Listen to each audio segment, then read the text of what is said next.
கும்பராசியை பொறுத்தவரை எல்லாரும் எங்களுக்கு குரு பகவான் 6ஆம் வீட்டில் மறைந்து விட்டது அப்படிங்கிற மாதிரி ஒரு வருத்தத்தில் இருந்து கொண்டிருக்கிறார்கள்.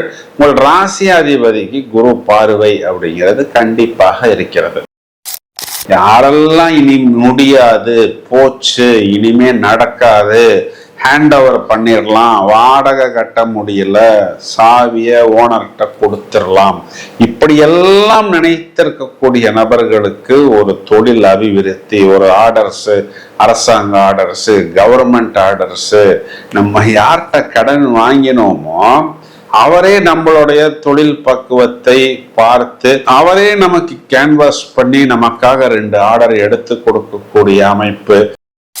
ஹலோ பிரதர், புதிதாக என்ன தகவல் என்று ஆர்வமாக நீங்கள் எதிர்பார்த்து காத்திருப்பது எனக்கு நன்றாக புரிகிறது. கோச்சாரத்தில் செவ்வாய் என்ற கிரகம் ஜூன் மாதம் 21 முதல் ஆகஸ்ட் 4ஆம் தேதி வரை கிட்டத்தட்ட 45 நாட்கள் ரிஷபராசி மண்டலத்தில் சஞ்சாரம் செய்ய போகிறது. தனது சொந்த வீட்டை விருச்சிகத்தை பார்க்க போகிறது. பார்க்கட்டுமே, எனக்கு என்ன அப்படின்னா, செவ்வாய் விருச்சிகத்தை பார்க்கிறார், செவ்வாயை சனி என்ற கிரகம் பார்க்க போகிறார். அந்த சனி செவ்வாய் பார்வைங்கிறது விபத்து, 2 அசுப கிரகங்களின் பார்வை அப்படின்னு தான் ஜோதிடத்தில் சொல்லப்படுகிறது. மேலும் செவ்வாய் என்ற கிரகம் கார்த்திகை 3ஆம் நட்சத்திரத்தில் சஞ்சாரம் செய்யும் பொழுது நவாம்சத்தில் மீனத்தில் வரும். இதற்கு புஷ்கர நவாம்சம் என்ற பெயர். மேலும் ரோகிணி நட்சத்திரம் 2ஆம் பாதத்தில் வர்க்கோத்தமம் என்ற நிலையை அடைகிறது. அதாவது நவாம்சத்தில் அதே ரிஷபராசி மண்டலத்தில் செவ்வாய் சஞ்சாரம் செய்யும். இந்த புஷ்கர நவாம்சம், மேலும் வர்க்கோத்தமம், பாரிஜாத யோகம் எல்லாம் இன்னைக்கு எல்லாருக்குமே தெரியும். ஒரு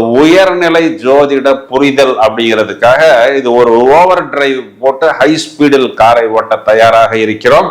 இந்த அசுப கிரகங்களின் தாக்கம், 2 கிரகங்களின் அசுப பார்வையுமே தனுர் ராசி மண்டலத்தின் மேல் வந்து ஒழுகிறது. இதனால் எந்தெந்த ராசிகள் எங்கே உஷாராக இருக்க வேண்டும், எவ்வாறு தங்களை பாதுகாத்துக் கொள்ள வேண்டும், மேலும் இதனால் யாருக்கு பிளஸ் என்பதை ஜனரஞ்சமாக, நகைச்சுவையாக, சுவாரஸ்யமாக 12 ராசிகளுக்கும் வழக்கம் போல் பட்டையை கலப்புவதற்கு தயாராக இருக்கிறோம்.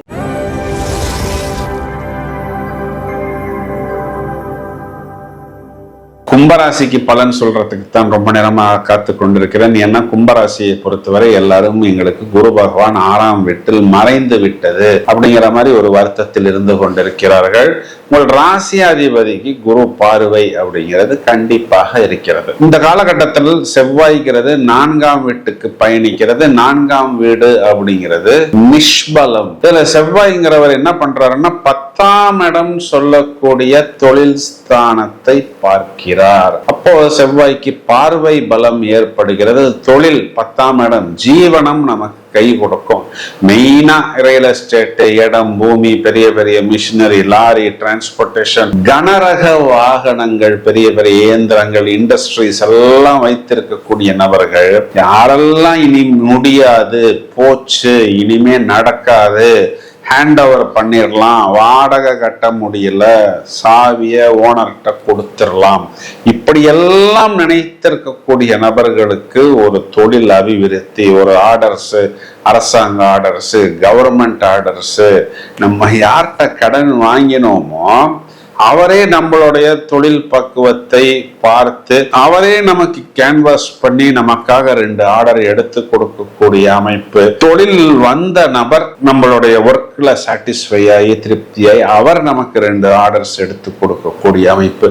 இதெல்லாம் நமக்கு வரிசையா ஏற்படும். இதெல்லாம் ஒரு பிளஸ் பாயிண்ட். மெயினா தொழில், உத்தியோகம், ஜீவனம். இதுல நம்மளும் நம்மளுடைய தொழில் ஸ்தானாதிபதியும் நம்மளுடைய இளைய களத்திர ஸ்தானாதிபதி, நம்ம தம்பியா இருக்கலாம், நம்ம தங்கச்சியா இருக்கலாம், லாபத்தை பாக்குறாங்க பிரதர்.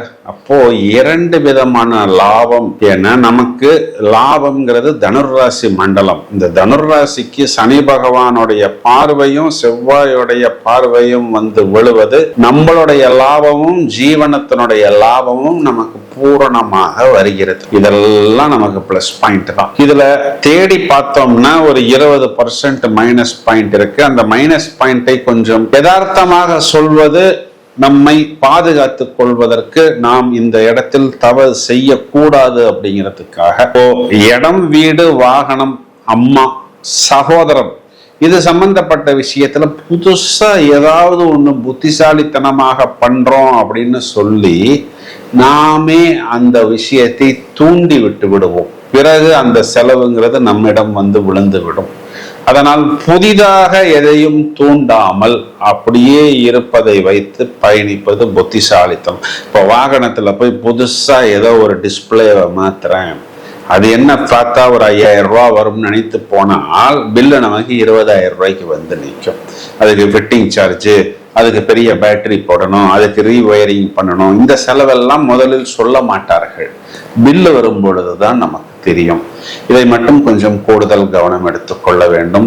அப்புறம் செவ்வாய்ங்கிறவர் நம்மிடம் வேலை செய்யக்கூடிய நபர்களையும் குறிகாட்டுகிறது. இப்போ அவங்களுக்கு வேற ஏதாவது சப்போர்ட் வந்து அவர்கள் ஒரு உயர் அந்தஸ்துக்கு பயணித்திருப்பார்கள். சில நேரத்தில் நாம் எதையாவது ஒரு வார்த்தையை சொல்ல போனால் அல்லது அவர்கள் மேல் சந்தேகப்பட்டால் அதனால் நமக்கு கொஞ்சம் டென்ஷன் ஏற்பட்டு அந்த ஒரு லேபர் நம்மிடம் வேலை செய்யக்கூடிய நபர் நம்மிடம் கோபித்து கொள்ள வேண்டிய ஒரு சூழ்நிலை ஏற்படும். இதனால் நம்மளுடைய வேலைகள் தடைபடும், தாமதமாகும். இந்த மாதிரி ஒரு 2 சின்ன சின்ன மைனஸ் பாயிண்ட் மட்டும் இருக்கிறது. கொஞ்சம் பக்குவமாக முதிர்ச்சியாக இந்த விஷயத்தை அணுகுமுறை செய்தால் செவ்வாய்க்கிழமைகளில் குறிப்பாக அங்காரகன் முருகன் வழிபாடு செய்வதன் மூலமாகவும் சனிக்கிழமைகளில் நரசிம்மர் வழிபாடு செய்வதன் மூலமாகவும் நிறைய மைனஸ் பாயிண்டை நாம் கண்டிப்பாக தவிர்த்து கொள்ள முடியும் அப்படின்னு சொல்வதுதான் நிதர்சனமான உண்மை. இப்போ நாம் இவ்வளவு நேரம் பார்த்த இந்த பலன்களுக்கு உண்டான கிரக நிலைகளை எடுத்துக்கொண்டால் சனி பகவானுக்கும் செவ்வாய் பகவானுக்கும் ஒரு கோல்டு வார்லாம் இல்லை, ஒரு டைரக்ட் வார், நீயா நானா, ஒரு 2 டான் மோதி கொள்வதை போல் சந்தர்ப்பம் கிடைத்தால் மவனே நான் உன்னை வச்சு செய்யறேன் பாரு அப்படிங்கிற அளவுக்கு ஒரு சத்ருத்தனம் என்பது இருந்து கொண்டுதான் இருக்கிறது. ஏன்னா ஒரு அணியில இந்த செவ்வாய்ங்கிறவர் ஒரு டான் கிரகம், இன்னொரு அணியில இந்த சாட்டன்கிறவர் ஒரு டான் கிரகம். இப்ப சாட்டனுடைய வீட்டில் செவ்வாய் உச்சம் சமம் என்ற நிலை வருகிறது. ஆனா செவ்வாயுடைய வீட்டில் சனி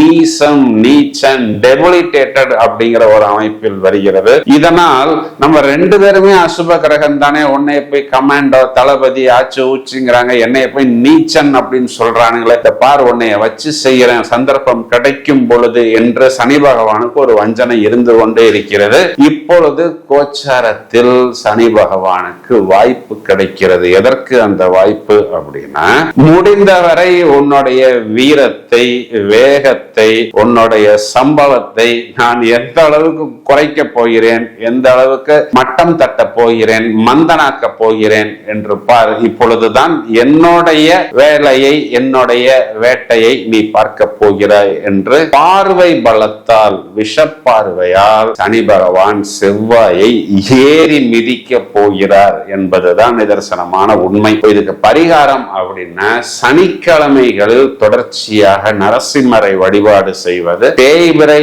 அஷ்டமி திதிகளில், வளர்பிறை அஷ்டமி திதிகளில் எல்லா சிவன் கோயிலையும் பைரவர் ஸ்தலம் உண்டு. அந்த பைரவருக்கு அர்ச்சனை, அபிஷேகம், அன்னதானம் செய்யும் பொழுது நம்ம தலைக்கு வர்றது கண்டிப்பாக கேப்புடன் போய்விடும். இன்னும் நிறைய சுவாரஸ்யமான தகவல்கள் தயாராகி கொண்டிருக்கிறது. வழக்கம் போல் இந்த பதிவை உங்களது நண்பர்களுக்கும் உறவினர்களுக்கும் ஷேர் செய்யுங்கள். தொடர்ந்து இணைப்பில் இருங்கள்.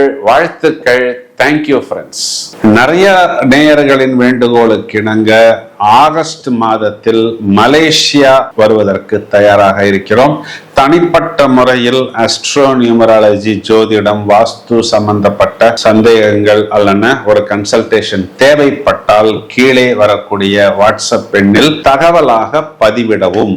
வாழ்த்துக்கள். நன்றி.